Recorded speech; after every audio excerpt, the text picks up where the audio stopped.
اب آپ پوچھیں گے کہ پورا مسلمان بننے کا مطلب کیا ہے؟ آئیے میں آپ کو بتاؤں کہ سچا مسلمان کسے کہتے ہیں اور ایمان کے معنی کیا ہیں۔ آپ کو معلوم ہے کہ انسان ایک کلمہ پڑھ کر مسلمان بنتا ہے، اور وہ کلمہ بھی کچھ بہت زیادہ لمبا چوڑا نہیں ہے، صرف چند لفظ ہیں۔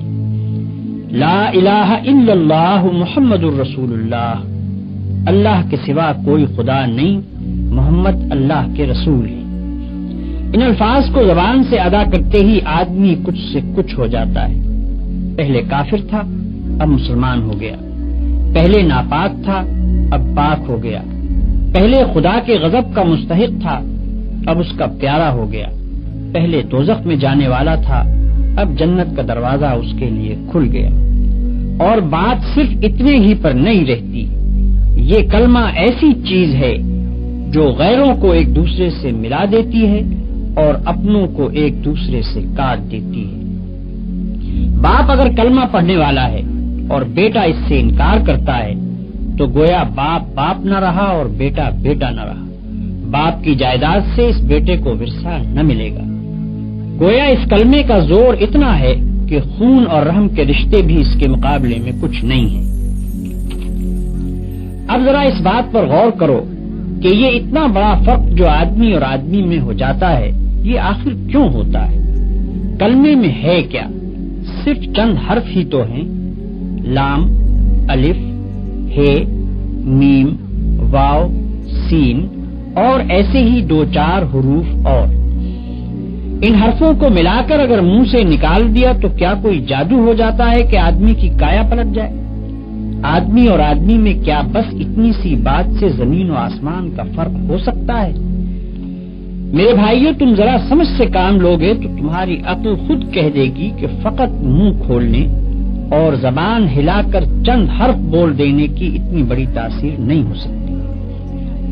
بت پرست مشرک تو ضرور یہ کہہ سکتے ہیں کہ بس ایک منتر پڑھ دینے سے پہاڑ ہل جائے گا، زمین شق ہو جائے گی اور چشمے ابلنے لگیں گے، چاہے منتر کے معنی کی کسی کو خبر نہ ہو۔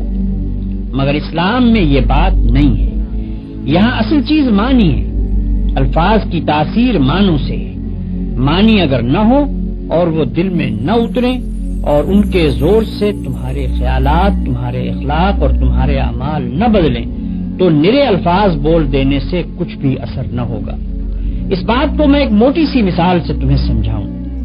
فرض کرو تمہیں سردی لگتی ہے، اگر تم زبان سے روئی لحاف پکارنا شروع کر دو تو سردی لگنی بند نہ ہوگی، چاہے تم رات بھر میں 1,00,000 تسبیحیں روئی لحاف کی پڑھ ڈالو۔ ہاں، اگر لحاف میں روئی بھروا کر اوڑھ لوگے تو سردی لگنی بند ہو جائے گی۔ فرض کرو کہ تمہیں پیاس لگ رہی ہے، اگر تم صبح سے شام تک پانی پانی پکارتے رہو تو پیاس نہ بجھے گی۔ ہاں، پانی کا ایک گھونٹ لے کر پی لوگے تو کلیجے کی ساری آگ فوراً ٹھنڈی ہو جائے گی۔ بس یہی حال کلمہ طیبہ کا بھی ہے۔ فقط 6-7 لفظ بول دینے سے اتنا بڑا فرق نہیں ہوتا کہ آدمی کافر سے مسلمان ہو جائے، ناپاک سے پاک ہو جائے، مردود سے محبوب بن جائے، دوزخی سے جنتی بن جائے۔ یہ فرق صرف اس طرح ہوگا کہ پہلے ان الفاظ کا مطلب سمجھو اور وہ مطلب تمہارے دل میں اتر جائے۔ پھر تمہیں اچھی طرح یہ احساس ہو کہ تم اپنے خدا کے سامنے اور ساری دنیا کے سامنے کتنی بڑی بات کا اقرار کر رہے ہو، اور اس اقرار سے تمہارے اوپر کتنی بڑی ذمہ داری آ گئی ہے۔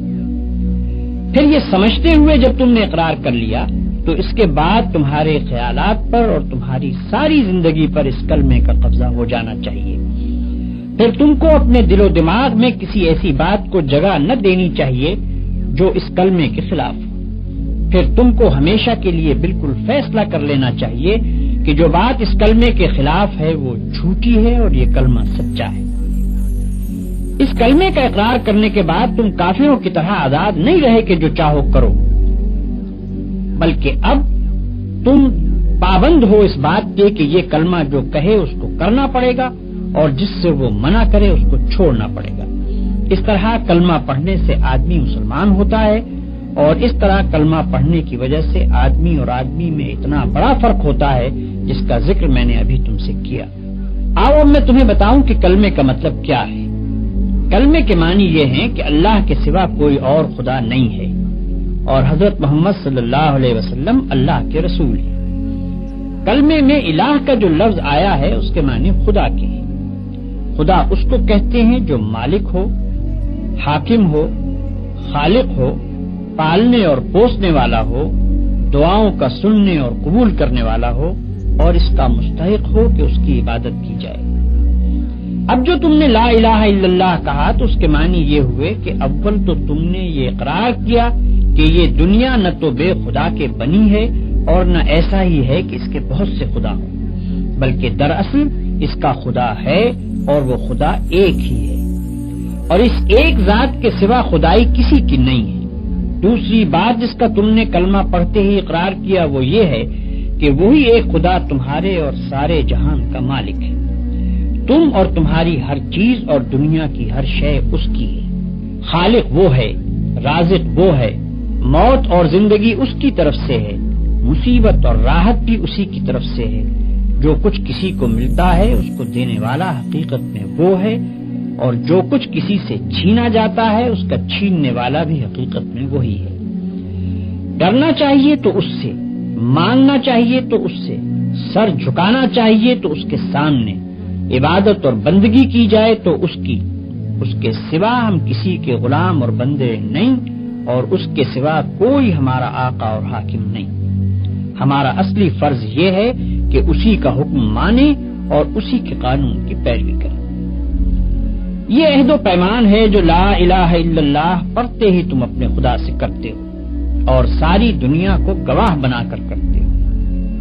اس کی خلاف ورزی کرو گے تو تمہاری زبان، تمہارے ہاتھ پاؤں، تمہارا رونگٹا رونگٹا اور زمین اور آسمان کا ایک ایک ذرہ جس کے سامنے تم نے جھوٹا اقرار کیا تمہارے خلاف خدا کی عدالت میں گواہی دے گا، اور تم ایسی بے بسی کے عالم میں وہاں کھڑے ہوگے کہ ایک بھی گواہ تم کو صفائی پیش کرنے کے لیے نہ ملے گا۔ دنیا کی پولیس سے تم اپنا جرم چھپا سکتے ہو، خدا کی پولیس سے نہیں چھپا سکتے۔ دنیا کی پولیس رشوت کھا سکتی ہے، خدا کی پولیس رشوت کھانے والی نہیں۔ دنیا کے گواہ جھوٹ بول سکتے ہیں، خدا کے گواہ بالکل سچے ہیں۔ دنیا کے حاکم بے انصافی کر سکتے ہیں، خدا ایسا حاکم نہیں جو بے انصافی کرے۔ پھر خدا جس جیل میں ڈالے گا اس سے بچ کر بھاگنے کی بھی کوئی صورت نہیں ہے۔ خدا کے ساتھ جھوٹا اقرار نامہ کرنا بہت بڑی بے وقوفی بلکہ سب سے بڑی بے وقوفی ہے۔ جب اقرار کرتے ہو تو خوب سوچ سمجھ کر کرو اور اس کو پورا کرو، ورنہ تم پر کوئی زبردستی نہیں ہے کہ خواہ مخواہ زبانی ہی اقرار کر لو، کیونکہ خالی خولی زبانی اقرار محض بیکار ہے۔ لا الہ الا اللہ کہنے کے بعد تم محمد رسول اللہ کہتے ہو، اس کے معنی یہ ہے کہ تم نے یہ تسلیم کر لیا کہ محمد صلی اللہ علیہ وسلم ہی وہ پیغمبر ہیں جن کے ذریعے سے خدا نے اپنا قانون تمہارے پاس بھیجا ہے۔ خدا کو اپنا آقا اور شہنشاہ مان لینے کے بعد یہ معلوم ہونا ضروری تھا کہ اس شہنشاہ کے احکام کیا ہیں۔ ہم کون سے کام کریں جن سے وہ خوش ہوتا ہے اور کون سے کام نہ کریں جن سے وہ ناراض ہوتا ہے، کس قانون پر چلنے سے وہ ہم کو بخشے گا اور اس کی خلاف ورزی کرنے پر وہ ہم کو سزا دے گا۔ یہ سب باتیں بتانے کے لیے خدا نے محمد صلی اللہ علیہ وسلم کو اپنا پیغمبر مقرر کیا۔ آپ صلی اللہ علیہ وسلم کے ذریعے سے اپنی کتاب ہمارے پاس بھیجی اور آپ نے خدا کے حکم کے مطابق زندگی بسر کر کے ہم کو بتا دیا کہ مسلمانوں کو اس طرح زندگی بسر کرنی چاہیے۔ بس جب تم نے محمد رسول اللہ کہا تو گویا اقرار کر لیا کہ جو قانون اور جو طریقہ حضور صلی اللہ علیہ وسلم نے بتایا ہے تم اسی کی پیروی کرو گے، اور جو قانون اس کے خلاف ہے اس پر لعنت بھیجو گے۔ یہ اقرار کرنے کے بعد اگر تم نے حضور صلی اللہ علیہ وسلم کے لائے ہوئے قانون کو چھوڑ دیا اور دنیا کے قانون کو مانتے رہے تو تم سے بڑھ کر جھوٹا اور بے ایمان کوئی نہ ہوگا، کیونکہ تم یہی اقرار کر کے تو اسلام میں داخل ہوئے تھے کہ محمد صلی اللہ علیہ وسلم کا لایا ہوا قانون حق ہے اور اسی کی تم پیروی کرو گے۔ اسی اقرار کی بدولت تو تم مسلمانوں کے بھائی بنے، اسی کی بدولت تم نے باپ سے ورثہ پایا، اسی کی بدولت ایک مسلمان عورت سے تمہارا نکاح ہوا، اسی کی بدولت تمہاری اولاد تمہاری جائز اولاد بنی۔ اور اگر ان سب کے باوجود تم نے اپنا اقرار توڑ دیا تو اس سے بڑھ کر دنیا میں کون سی بے ایمانی ہو سکتی ہے؟ اگر تم لا الہ الا اللہ محمد الرسول اللہ کے معنی جانتے ہو اور جان بوجھ کر اس کا اقرار کرتے ہو تو تم کو ہر حال میں خدا کے قانون کی پیروی کرنی چاہیے، خواہ اس کی پیروی پر مجبور کرنے والی کوئی پولیس اور عدالت اس دنیا میں نظر نہ آتی۔